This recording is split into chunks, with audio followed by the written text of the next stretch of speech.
everybody. Welcome to the Free State Podcast. I'm going to play this song really quick because I can only play it for a few seconds or I'm going to get kicked off of YouTube, but I have to play it.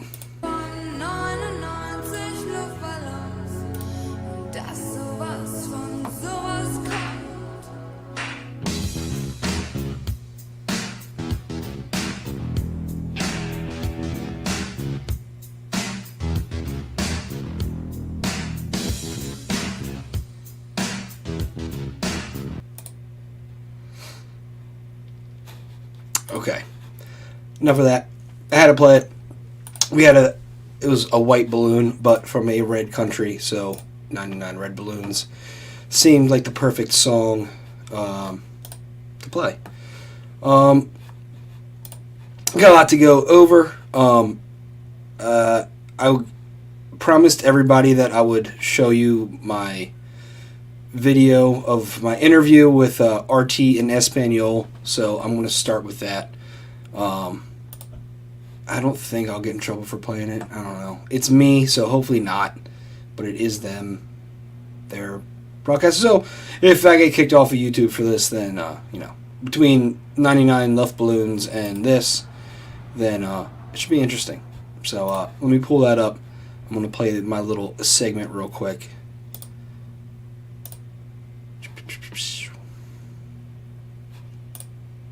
Let me see. Okay. Make it full screen. Brian decidió criar gallinas en su jardín hace 3 años con la llegada de la pandemia. Desde entonces ha formado un grupo de ciudadanos que busca cambiar la ley local, actualmente con algunas restricciones, para que más gente pueda hacerlo. Asegura que en los últimos meses cada vez son más quienes le preguntan qué hay que hacer para tener gallinas en casa. El motivo, el precio de los huevos y la escasez de los mismos en algunos supermercados. Me alegro de que tengamos suficientes huevos, incluso en invierno, que al menos nosotros podamos tener nuestros huevos en el invierno, los fines de semana principalmente, y cuando tenemos que pasar por la sección de huevos del supermercado, digamos, gracias a Dios, que no tenemos que pagar $6 por una docena. El precio de los huevos, un alimento básico en la dieta estadounidense, se ha disparado a niveles históricamente altos en 2022. Solo en un año ha aumentado un 60%. Es una de las mayores crecidas porcentuales de bienes o servicios de Estados Unidos, según el índice de precios al consumidor. Charlie tiene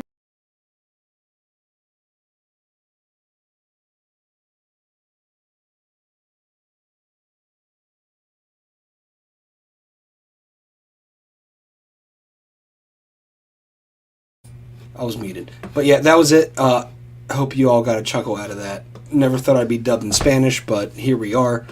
And honestly, I can't even remember what I was saying when the interview was much longer than what they aired. So I don't even remember what I was saying at that point. My son and my dog were running around while the interview was going, so I was distracted the entire time anyway.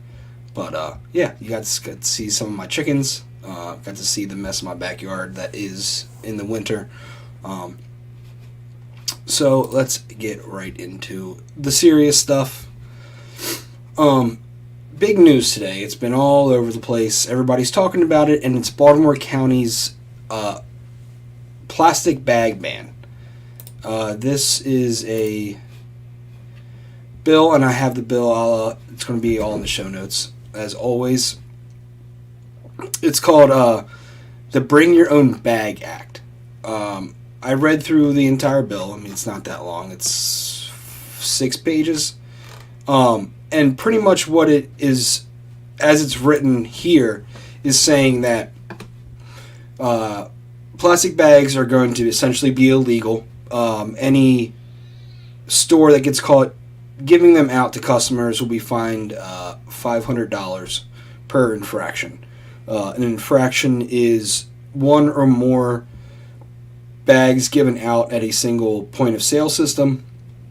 So if you had 7, registers in your store and all 7 were giving out plastic bags, that's 7 infractions, and you're looking at a $35,000 or $3,500 fine, and you have 7 days to correct it. Now, there are things that are exempt from this proposed law in Baltimore County.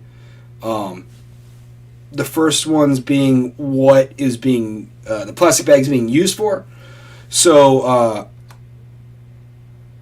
plastic carryout bag does not include a plastic bag used to package bulk items, including fruit, vegetables, nuts, grains, candy, or small hardware items. Contain or wrap frozen foods, meat, or fish, whether prepackaged or not. Contain or wrap flowers, potted plants, or other damp items. Contain unwrapped prepared foods or bakery goods. Contain garments or dry clean clothes, including suits, jackets, and dresses, or live fish, insects, mollusks, crustaceans from any retail establishment. And any bag provided by a food service facility that is necessary to meet food safety and contamination standards. And it's mostly the stores that are mostly being or will be affected by this are like your retail stores. So, where you buy clothes or non-food things. For the most part, grocery stores are kind of exempt. They can't give you a plastic bag to walk out with. But other things can be in plastic bags, like what I stated above. And what they're doing is they want to charge 10 cents for a minimum of 10 cents for every paper bag or reusable bag. Now, I have a friend who is in the county council meeting as we speak. And it sounds like a lot of the council members aren't fully down with it. So it's looking like the amendments so far are reducing the fee from 10 cents to 5 cents per bag and an exemption to farmers markets. So that's the most recent updates that I have. That was 26 minutes ago that I got the text. So they're already changing it from how it was introduced on the floor. So it's looking like it's going to pass, but it's not going to be as bad as they were saying. And there's one more thing that I really wanted to bring to light with this proposed bill. I'm having a brain fart. I can't remember. Oh, so one is that the money from the sale of these bags is not going to the store. They don't explicitly say where the money's going to go. We all know it's going to go to the government. But the money's not going back to the store, and it's not going back to the customer in a buyback program, like how some states do with like glass bottles and plastic bottles. But there are certain groups of people that are exempt from having to buy these bags. Here it says a retail establishment may not collect a charge required under subsection B of this section from a customer who uses state or federal supplemental nutrition assistance SNAP program, food coupons, or other type of allotment issued under U.S. Code 2011-2036, or with food instruments, food vouchers, other type of certificate issued under United States Code 1786, which is the special supplemental food program for women, infants, and children, or people with pandemic electronic benefit transfer, which is acronym is PEBT, for any part of the transaction. So they're already, between the amendments that I've been updated on and what's written out in the bill, it's just going to hit the middle class. Like just most things, it's going to hit the middle class. I know, like, if you ever shop at Aldi and you don't bring your own reusable bags, they sell you paper bags. So there's already grocery stores doing this, and it's not being enforced by the government. So honestly, if the fix to this, it's too late now, but the fix to this would be to grocery stores just sell their paper bags. and for cost, maybe, and just not give them out and not give out plastic bags anymore. But unfortunately, the Baltimore County Council feels like they need to get involved and tell businesses what they need to do with their business. So we'll hopefully by the time this ends, we'll get some more updates. And when I get something, I'll let you all know. But yeah, I have a buddy in the county council meeting right now, and I asked him to provide me with updates because I can't watch the stream because I'm doing this. Okay. So to Anne Arundel County, which is my county, which I'm definitely prejudiced for because it's my county. And I really wanted to go over relatively quickly, because it's not that confusing, of how the county council actually works. How bills get introduced, how they get passed, the time frames that are allowed, how the public can have their say in things, and how the public can actually get bills introduced to the county council. So a single council person can bring a proposed bill to the council. So, out of the 7 districts that there are, one of them can bring a bill to the floor. Once that bill gets brought to the floor and it's read on the floor, they have a minimum of 2 weeks, which is pretty much the amount of time to the next meeting to vote on the proposed bill. For the most part, it looks like it's about a month from introduction to the voting period, at least for the few bills that are getting voted on tonight. And if a bill is introduced by the county executive, there's usually a panel from county employees that speak on behalf of the bill, so they would be considered subject experts on whatever is being introduced, and they'll talk about it, take questions from the council, take questions from the public on whatever the subject may be. And if the public wishes for a bill to be changed or added, the public would have to get a county council person to sponsor the bill. So this would you can bring it up at a county council meeting, right? But at some point you're going to have to try to have an appointment with the person that you think would actually take up the bill. And they'll have to sponsor the bill. They probably want you to kind of write it out, and then they'll word it to how it has to be. But then if a county council member decides to take up the bill or sponsor the bill, if you have a group of people that you're working with to get this done, you would usually, your group would be considered the subject experts in this. And then you'll become the panel. You'll get asked questions by the council and the public, just as if you were a county employee, when the county executive introduced the bill. And then it'll go to a vote eventually. It could be that night. It could be at a later date. There could be more public hearings about it. So that's how the county council works. It's pretty straightforward. And if you want something changed, you're going to have to befriend a county council member. That's what it comes down to. I know for me and my chicken advocacy, I actually finally started a Facebook group.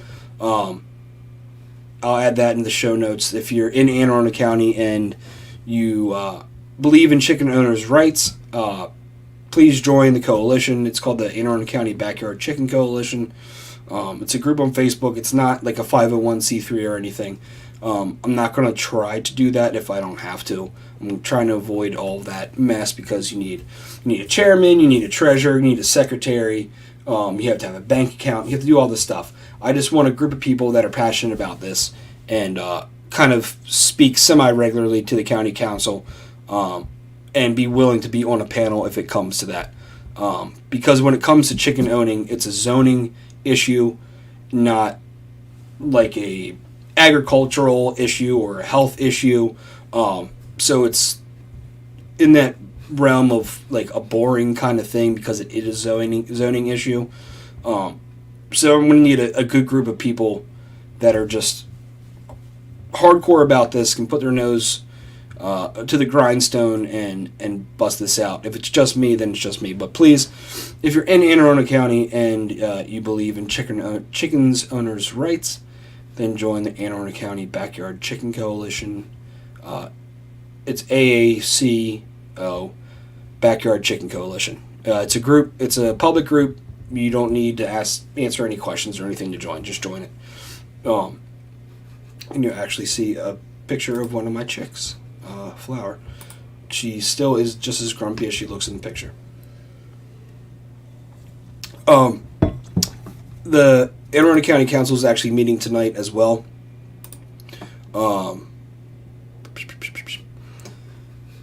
And they have two bills that they're voting on tonight. It's Bill 1-23. This is the bill about continuing outdoor dining, taking up street space, essentially for extended dining area for restaurants. And then the second one is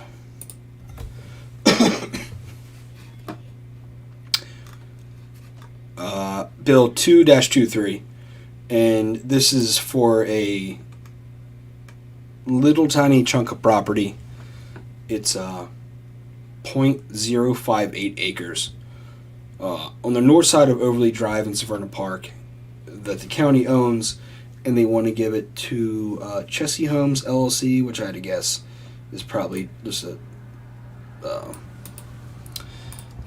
construction company, developer. Let me see.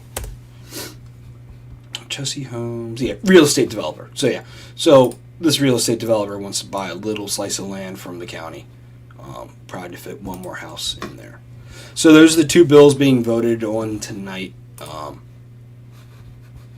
and it probably won't be done for a while. They go until 11:30 at night. So I'll update everybody once those votes come in, probably tomorrow. And again, I'm going to ask you if you're watching this and you're in a county, even Anne Arundel County, and there's an issue that's being brought up by your county council and you want it brought to more light, or you'd like me to speak about it, reach out to me. I'll research and discuss it. And if you know what you're talking about, I would love to have you on. You want people who are educated and into the bill, into the subject matter, to speak. So I will yield the floor to you, and you can talk about it. That's what I have for local stuff. Sorry if I keep kind of coughing. I'm getting over a little chest cold.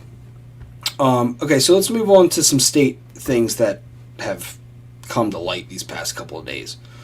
So, Westmore, Brandon Scott, Anthony Brown, and Ivan Bates had a closed-door meeting last week, which seems to be all the rage this legislative session between school boards and your governor and city mayor and attorney general and state's attorney. So it's really good. So they had a closed-door meeting. They didn't let any media in. There were other people that weren't part of the discussion, but they were invited to listen in. And pretty much what these four gentlemen were talking about, this was on February 3rd, so that was Friday. They were pretty much talking about about public safety. Public safety is a huge issue, as everybody knows, in Baltimore City. And frankly, the mayor, Brandon Scott, does not know how to handle it at this point.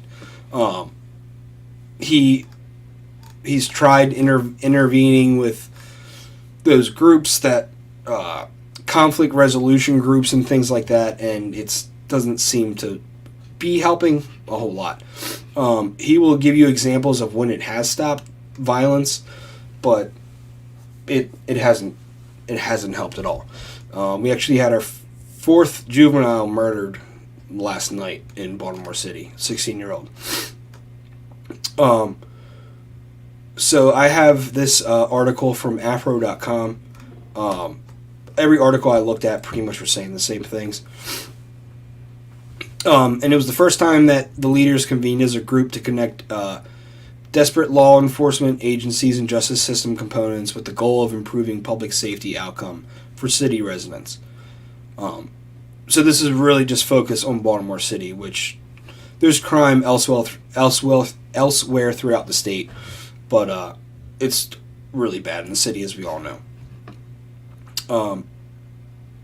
Governor Wes Moore said, "A strong Baltimore is key to a thriving Maryland. Protecting our residents requires a collaborative effort, and this is just the beginning of our powerful partnership. Together we will restore our communities, restore faith in our criminal justice system, and provide access to support, services, and interventions that will improve the overall quality of life for Marylanders."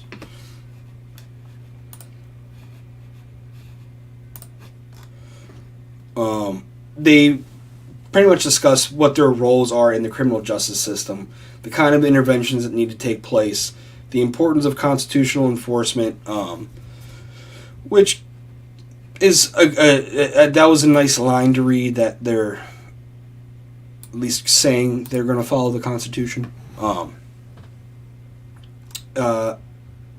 Attorney General Anthony Brown said, "Today we have the opportunity to reimagine public safety and generate new strategies that address the need for Marylanders to feel safe."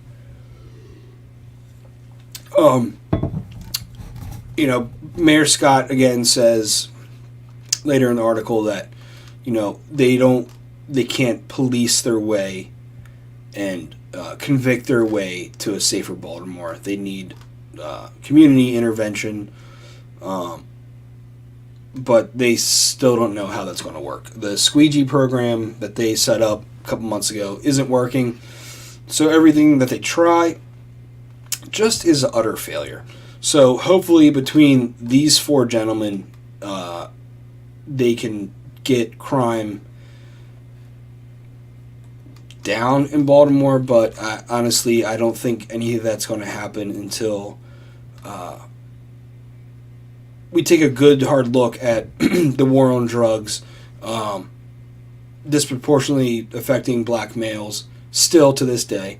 And then you have a lot of these Democrats that want to take our gun rights that were just given back to us by the Supreme Court. So they want to do things that look and sound good, but don't actually help. So everybody's been kind of asking, what is Wes Moore's plan? At least this first legislative session. And we finally got some answers. I think this first or second episode I talked about his economic plan, and the big one that he's going to be pushing is accelerate the state schedule minimum wage hike so it hits $15 per hour in October instead of in 2 years. And much like the gas tax that the Democrats passed to match increases in inflation, he would like to do the same with the minimum wage. He proposed capping the increase at 5% per year, even if inflation is higher. The plan leaves in place a tool to suspend the automatic increases if the employee goes the economy goes haywire. The Board of Public Works, a 3-member spending panel composed of the governor, the comptroller, and the treasurer, retains its ability to suspend automatic increases if the labor market shrinks. Maryland is one of the 30 states with a minimum wage above the federal minimum of $7.25 an hour. And 18 states have an automatic increase tied to some type of index. Moore's budget includes $413 million to pay state contractors if the $15 minimum wage increase is implemented 2 years early. So more spending of the money. So he's already allocated all the surplus money that the state has, so it's a matter of time before taxes increase, as we expected. The next one is more proposed offering recent high school graduates a one-year opportunity to be paid for doing public service, either for the government or for another nonprofit.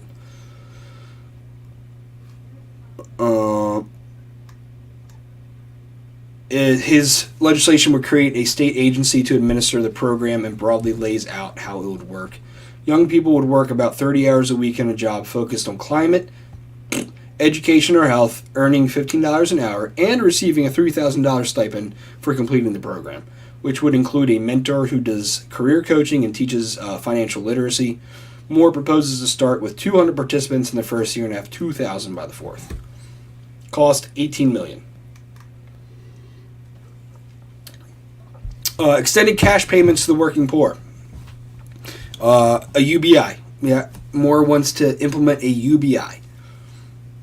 Remember when I said we're going to turn into California? Well, yeah, here we go. He's already talking about it. First month in office. During the pandemic, Maryland used federal cash to dramatically expand one of the most effective anti-poverty tools, the Earned Income Tax Credit, which offers a lump sum to low-income people with jobs. The money is calculated on a sliding scale based on income and household size, and it sometimes exceeds how much the person owed in taxes. Maryland made its program one of the most generous in the country and extended it to certain immigrants blocked from receiving other aid. Moore wants to make permanent what was a temporary expansion scheduled to the end of this year. The governor also wants to make a $500 tax credit available to all families with children under age 6 that earn $15,000 or less. If you make less than $15,000 a year, you are essentially doing nothing. $15,000, let's do some quick math. Let me pull up the calculator real quick. Because $15,000 a year is, you're not working, essentially. You are just straight up not working. Calculator, where are you? I never use it on here. Here it is.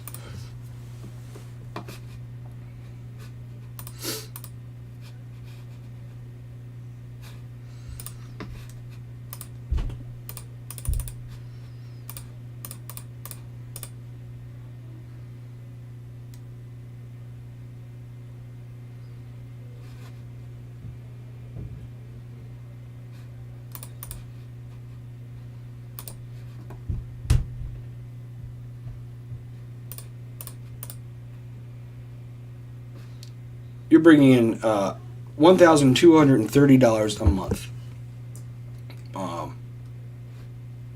And that is, let's see.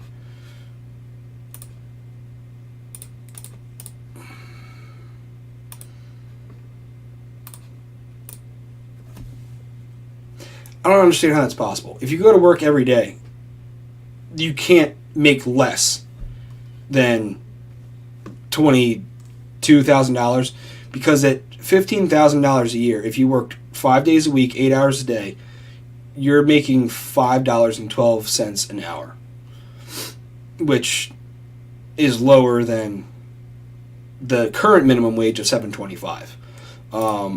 At $7.25 an hour, 40 hours a week, 290, you should be bringing in $1,160 a month. So, I mean, I don't know what to tell people, but work a full-time job and you make more than that. So maybe that's the plan. Maybe by setting it at $15,000, people that work full-time at minimum wage won't get the tax credit. Maybe that's what it is. I don't know. The cost is going to be $171 million. Subsidize electric trucks. Here we go. California again. It would extend a rebate set to expire this year that covers 40% of the cost of installing charging stations, capped at $700 for individuals and $4,000 for businesses. It wants businesses to upgrade to electric trucks, and the state would cover the full cost difference between buying a conventional vehicle and a zero emission electric one. No estimated costs by the legislative analysts. So who knows how much that is going to cost? Not just the state and the taxpayer, but private businesses as well. Free health care for the Maryland National Guard. Moore proposes that taxpayers pick up the health care tab for active duty members of the Maryland National Guard and their families rather than splitting the cost between the government and employees. $5 million per year. I mean, that's okay. Right? In the grand scheme of things, that's not the worst thing. Extended tax breaks for more veterans. This is coming from him because he was a veteran. He wants to expand an existing tax break for veterans over 55 to include younger ones as well as exempt up to $40,000 in military retirement income from state taxes. Currently, the first $15,000 of military income is exempt for veterans 55 and older. This will cost the state $30 million per year. Tax breaks for broadband expansion. No estimated cost yet. His legislation would exempt from sales tax for the next 5 years any of the equipment used to expand broadband, including modems and fiber optic cables, as well as exempt companies spending federal grants from paying state taxes on the grant money. Incentives for banks to operate in low-income neighborhoods. Don't know how that's going to work. Pilot program for technology infrastructure at a cost of $10 million per year. The governor pitched giving grants up to $2 million to companies, local governments, universities, and nonprofits that invest in building infrastructure to help expand the technology sector. The 4-year pilot program is complicated, but some examples of projects that could receive state funding include wet labs that handle hazardous material, cybersecurity facilities, and prototype manufacturing centers. So, really, the majority of these they're very socialist. Some would say communist ideals. It's giving out a lot of money, which isn't free because somebody's paying for it, and it's us, primarily the middle class. So yeah, that's not looking too good. Not looking forward to pretty much any of that. Now, on to the state legislation. There's a couple bills that I wanted to talk about. The first one, let me close this out real quick. The first one is House Bill 38, and this is no-knock warrants. It was sponsored by Delegate Severo. I don't know if I'm saying that right. Out of Montgomery County. The committee is the Appropriations Committee. And it would simply repeal the authority for the issuance and execution of a no-knock search warrant and establishing procedures for the issuance and execution of a search warrant. The first hearing was on the 24th of last month. It's been referred to committee. No word when that judiciary meeting is being held. But that is SB 038. So keep your eye on that one. The next one is legislation to kind of decriminalize cannabis-related offenses. It would essentially substitute civil penalties in place of criminal penalties for certain offenses relating to possessing with the intent to distribute and cultivating cannabis and manufacturing cannabis products. The hearing is tomorrow at 1 p.m.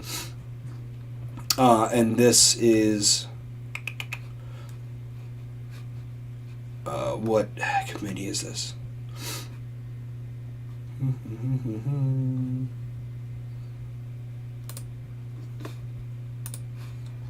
can't. That's not saying. I'll have to look into that. I can't see what committee it's actually part of. So that will be one of the bills being aired on YouTube tomorrow. So if I'll have the YouTube link to the Senate Judiciary hearings for tomorrow, because SB1 has its judicial hearing tomorrow at 1 p.m. And I do have the YouTube link for that one. So that'll be in the show notes, and then you can pick which one. You got to pick one to hear. Either the decriminalized cannabis one or the SB1. And if you don't know what SB1 is, then you haven't watched any of my previous shows, because SB1 is pretty much trying to take away our carry permits that we just got back. It would prevent us from carrying in any place of public within 100 feet, I believe, of a public accommodation. So that could be a grocery store, that could be almost anything, right? Any store that you would go into, you couldn't carry. That link will be in the show notes. So I encourage you to find which bill is interesting to you tomorrow. And if you're at work, pull up your YouTube if you can listen to stuff, and just listen away. And it'll give you a good glimpse of how stupid most of these people are. That's the best way to put it.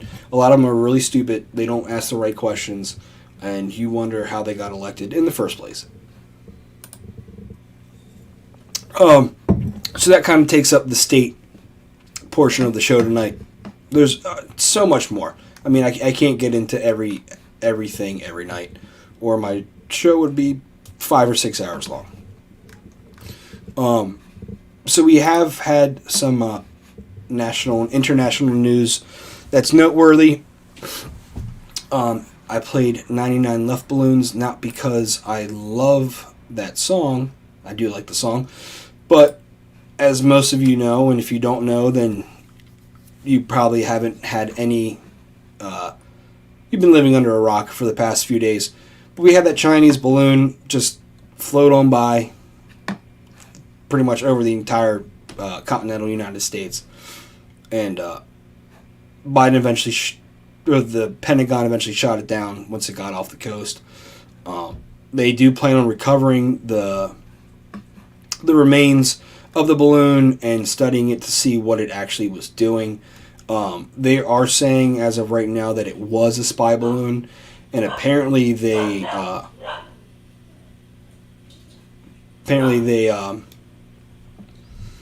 scrambled it so that it wasn't giving real-time information to China, but they could just be telling us that to make us feel good. So that's something to keep our eyes on. There's another one over Latin America that China gave the same excuse, that it just stripped it off course. So these things are floating all over the place, and apparently they don't have any control over them.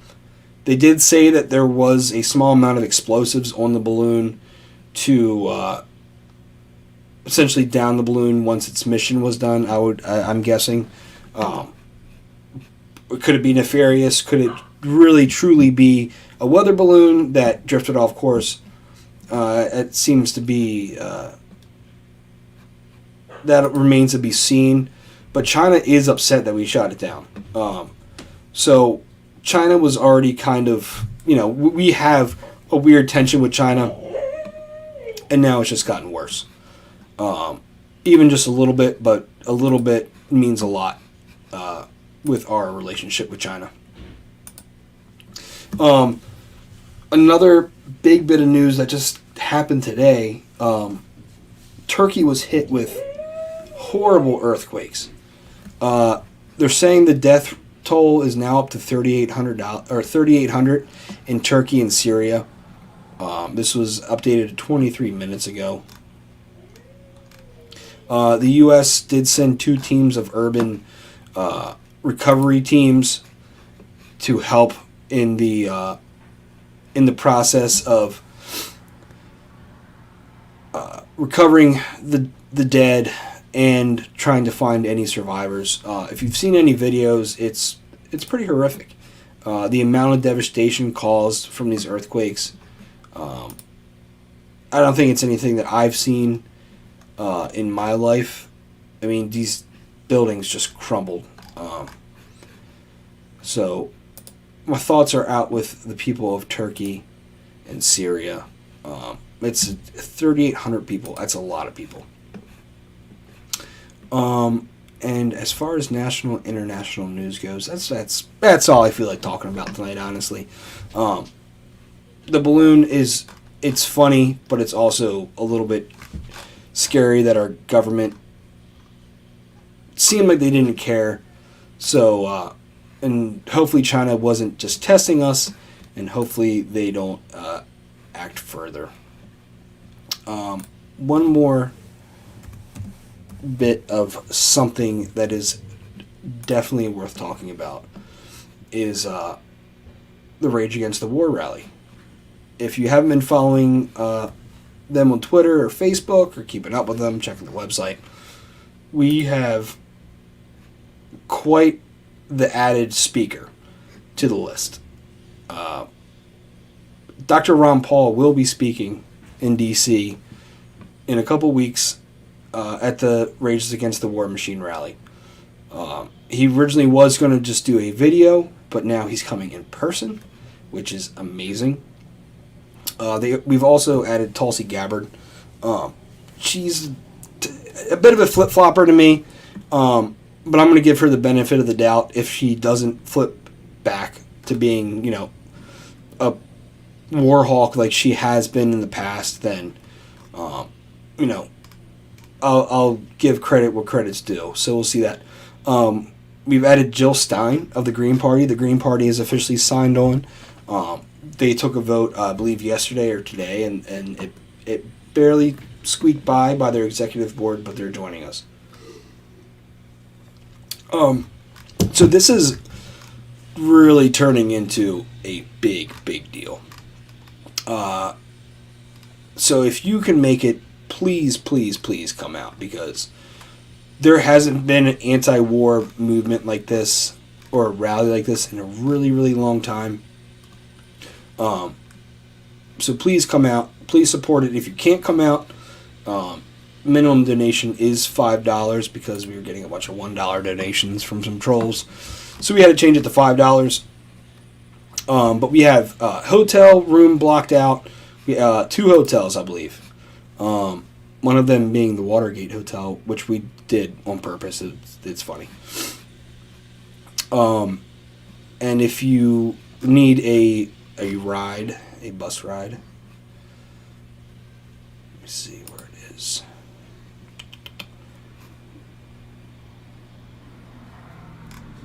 You can sign up for bus pickup. We have buses in Maryland, Pennsylvania, Ohio,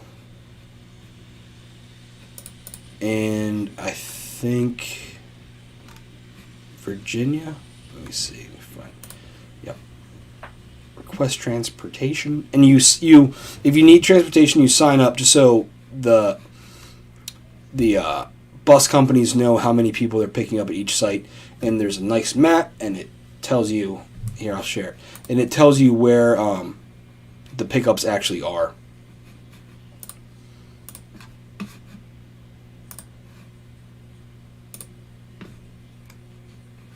So, we got Ohio, Pennsylvania, Maryland, and I think that might be it. Yeah.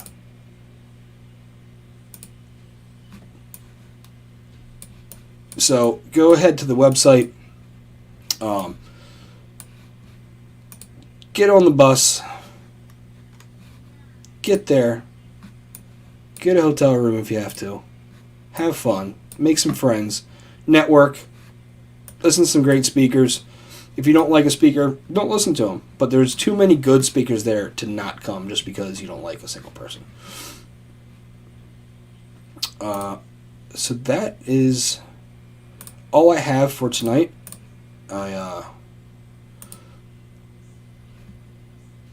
Mondays are a crazy night, but I have a meeting of the minds tomorrow with a local group tomorrow. See what they want to talk about. They are primarily a Democrat group. It's an LGBTQ group. So we'll see what they want to talk about tomorrow. And if it's anything worth sharing, I will share it next week. So that's why I'm doing the show tonight. Other than that, I hope I don't get kicked off of YouTube for playing 99 Luft balloons. That would really suck, actually. And with that, everybody have a good night. Have a good week. If I find the time, I might do a second episode this week. No guarantees. But just so much happening right now that it's almost hard to just get through what I want to get through in a single episode. I have some good guests lined up. I'm not going to have a guest every week. That was never the idea for the show, but there's a lot of people out there that know what they're doing, that their expertise relates to exactly what the show's about. So I will have those people on. I have one lined up for later in April. She was on the Tom Woods show a couple weeks ago, so that's going to be a awesome guest to have. But she's having her baby kind of soon, so she wants to give herself time. So we're leaving a spot open in April for her, and I'm looking forward to April for that episode because she's a very intelligent woman who knows a lot about the state legislature in Maryland. With that being said, I don't think I have anything else. I keep saying that. So that'll be it for the night. Everybody, thanks for watching, and I'll see you either later this week or next week.